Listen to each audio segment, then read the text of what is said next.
Learning to play guitar is not easy. If it was, everyone would do it. But there are ways that we can stack the deck in our favour and make it not as hard as it might appear when you first have a go. So here's my top 5 tips to make playing guitar just like ringing a bell, as Chuck Berry sang about in the legendary Johnny B. Goode. And of course, Marty McFly as well. The biggest tip has to be start on electric guitar. That might seem a strange thing to say for someone who literally sells their own signature acoustic guitar, my AGF 200. But the thing with all acoustic guitars is they have thicker strings and they're a bit more of a physical instrument. They're literally an acoustic instrument, which means they're self-amplified and you have to do all the work. They are tougher on your fingertips, they're tougher on the strumming hand, and we can't rely on a lot of the tricks and tips we have on electric guitar. Yes, there's perhaps more of a barrier to entry on electric because acoustic, it's just the one thing you have to get.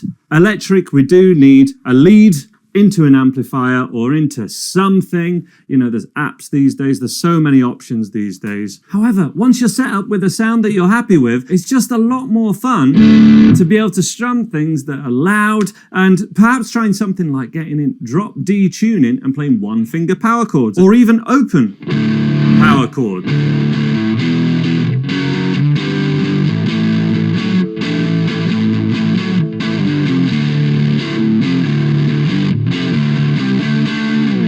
For acoustic guitarists, that might look like I was barring and putting a lot of effort in, but because of the overdrive on the amplifier and because of the thinner electric guitar strings, it's just a lot easier to do this kind of thing. We cover all of that in my recent Rolling Stones course, where we do a lot of open G tuning stuff. There's a reason Keith Richards could still do that in his 80s, and it's because once you get the knack for it, you really can let the electric guitar and the amplifier do a lot of the work for you. Another thing that is so much easier on electric guitar are little tricks like hammer-ons and flick-offs, this kind of thing. This is how your lead guitar player can have one hand in the air and literally let one hand do all the work just by lifting a finger. That was a hammer-on at the 2nd fret and flicking off to the open string. Hammer on, flick off, hammer on, flick off. We can do that with other fingers.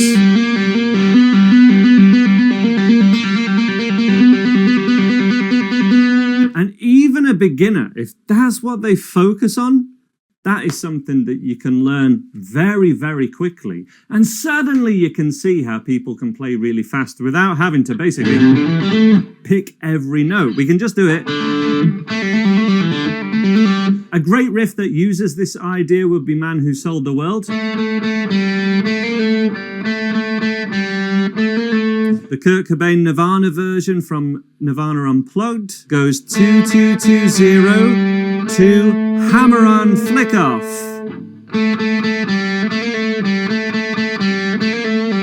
Another great riff that does the same thing is by the band Wolfmother. This goes pick, hammer on, pick, hammer on, hammer on.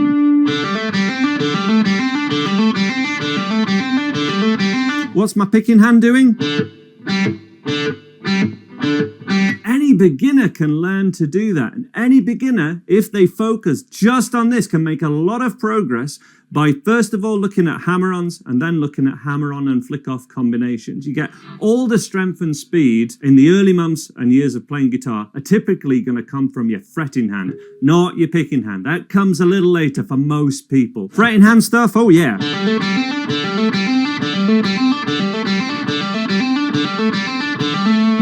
And that really sets you up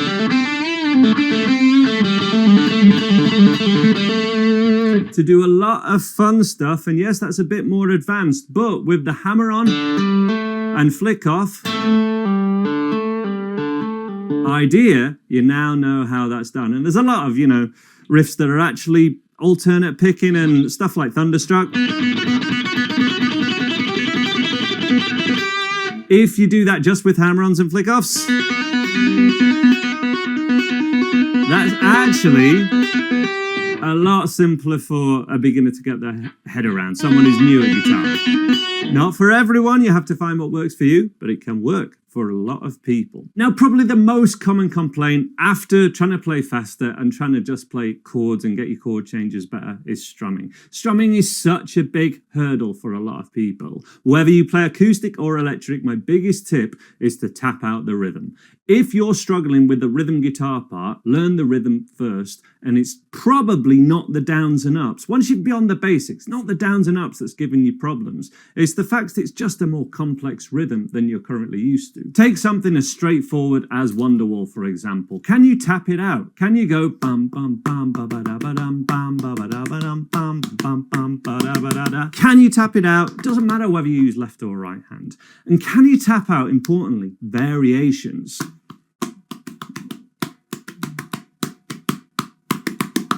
Those sorts of things are really, really important, because once you can do that, you can typically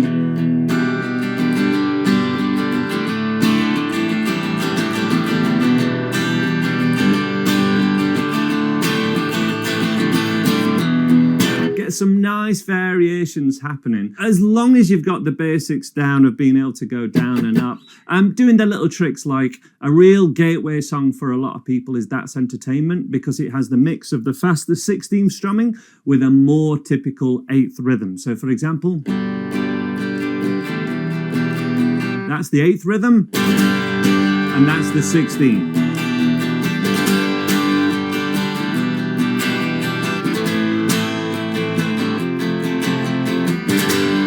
Something fun to play about with, trying to get that bada-bam faster, and then you slow your hand down and do the 8th rhythm. It's one of the few times that we actually have your hand speed up. My final tip is that guitar's a very shapes-based learning instrument.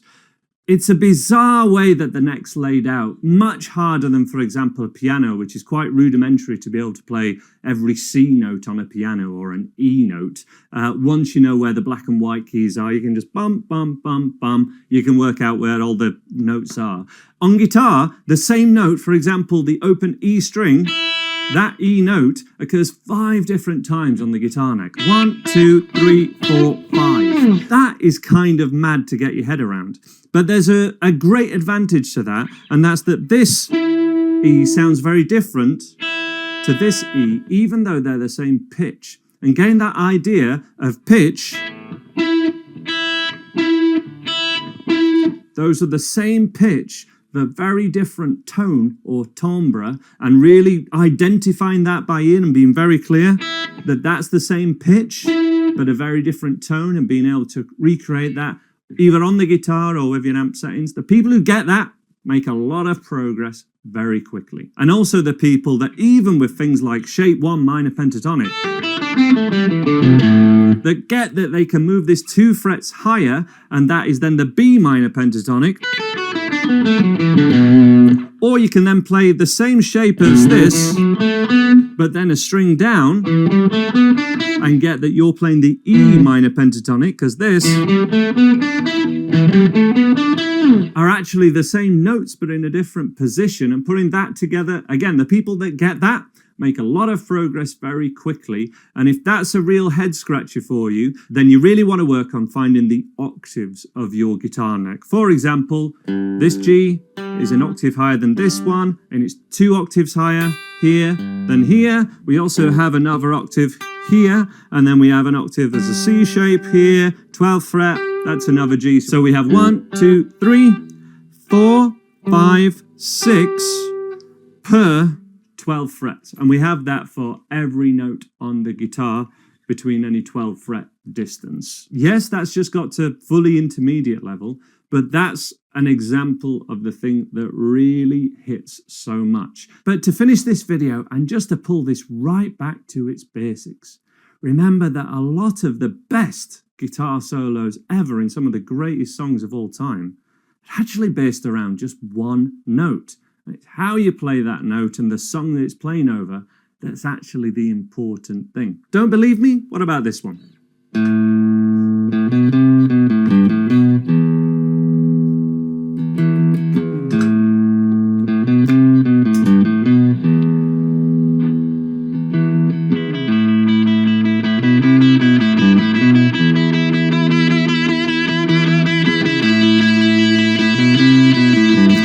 to the octave now, but it's the same note.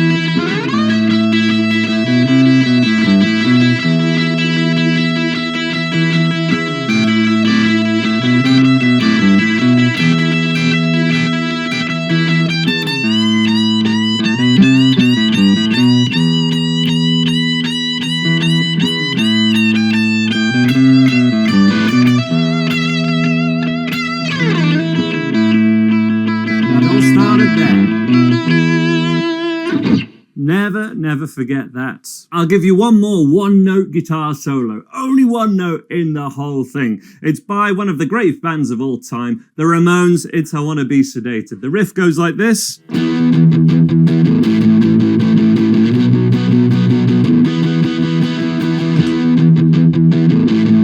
Solo, it's just an E. Here we go.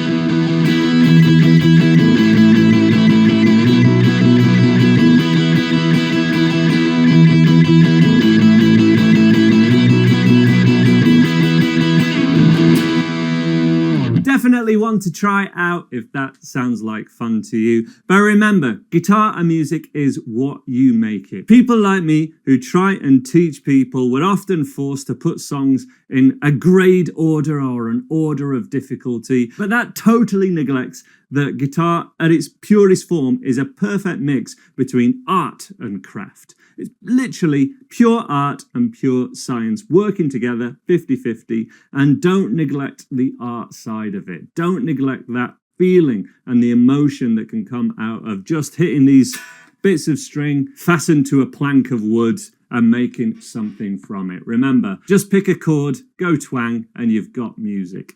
I'll leave it there, guys. I'll leave some links on screen now. Let me know what video you want me to make next in the comments below. I'll see you next time.